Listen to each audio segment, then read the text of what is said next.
හැමෝටම ආයුෂ් බෝ වේවා කියලා ප්‍රාර්ථනා කරනවා. හැමෝටම ආයුෂ් බෝ වේවා කියලා ප්‍රාර්ථනා කරාට අපේ ආයුෂ බොහොම කෙටි. ඒකට හේතුව තමයි තනාග පිනිබිඳක් බඳු අපේ ජීවිතය කුමන මොහොතකදී මේ සංසාර ගමන කෙලවර වේවි කියලා ඔබටත් මටත් සිතන්නටවත් බැහැ.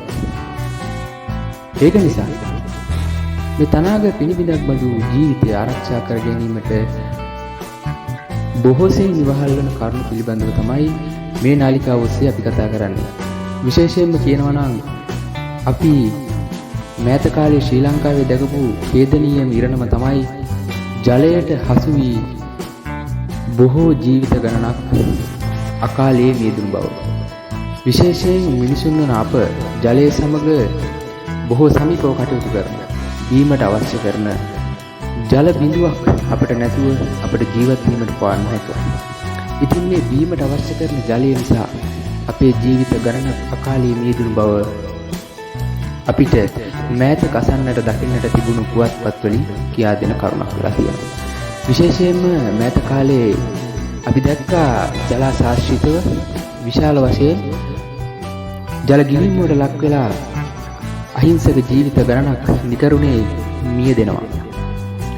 මේට බොහෝ සෙයින් බලපාන්නේ ජලාශාශ්‍රිතව අපි දන්නවා ජලයේ ආරක්ෂකයන් නැතිවීම.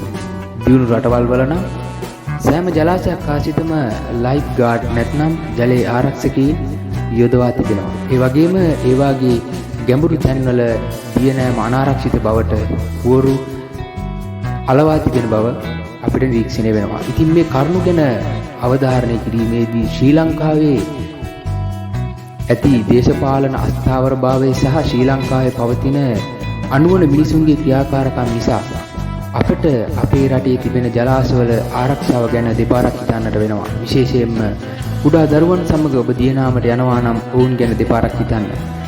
මේ ගැන වැඩි අවධානයක් යොමු කරන අපි අද කටයුතු කරනවා මේ නාලිකාව ඔස්සේ ඔබේ කුඩා දරුවන්ට මේ ජලාශවල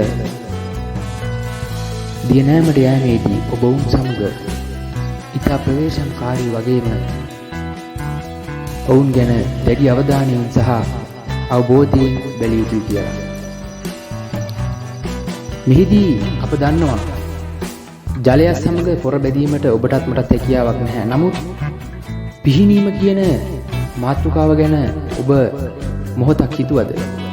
ඔබේ කුඩා දරුවන්ට පිහිනීම ගැන ඔබ උගන්වා තිබෙනවද? පිහිනීම කියන්නේ ඉතාමත් නිරෝගිමත් ව්‍යායාමයක්. මේක ශරීරයට ලැබුණොත් අපේ ශරීර සෞඛ්‍ය මනාව පවත්වාගෙන යාමටත් හැකියාවක් තිබෙනවා. මේ ශරීර සෞඛ්‍ය කියලා කියන්නේ අපේ ජීවිතයේ ඉතාමත් වැදගත් කාරණාවක්. විශේෂයෙන්ම දියුණු රටවල් වල ඕස්ට්‍රේලියාව, ජර්මනිය වගේ රටවල් වල මා සහයේ කුඩා බිලිඳන් පිහිනීමට පුරුදු කරනවා. ඔබ අසා දැක නැතුව ඇති. ලංකාව දියුණු රටක් කියලා ඔබට කියන්න පුළුවන්ද? මට නම් කියන්නට බෑ. ඒකට හේතුව තමයි අපේ රටේ පිහිනීම ගැන උගන්වීමටත් ගෙන ගැනීමටත් අපට බොහෝ මූලාශ්‍ර තිබෙනවා කියලා මම හිතන්නේ නැහැ. නමුත් දියුණු රටවල් වල කුඩා කාලයේ සිට දරුවන් ජලයට හුරු කරනවා අපට බොහෝ වීඩියෝ පටවලින් දකින්නට තිබෙනවා. මේ ගැන අවධානය යොමු කර මා කටයුතු කළා මේ ගැන ඔබට අවබෝධයක් ලබා දෙන්න. ඔබට මේ නාලිකාව තුළින් ඒ පිළිබඳව ඉගෙන ගැනීමට අවස්ථා තිබෙනවා. ඒක නිසා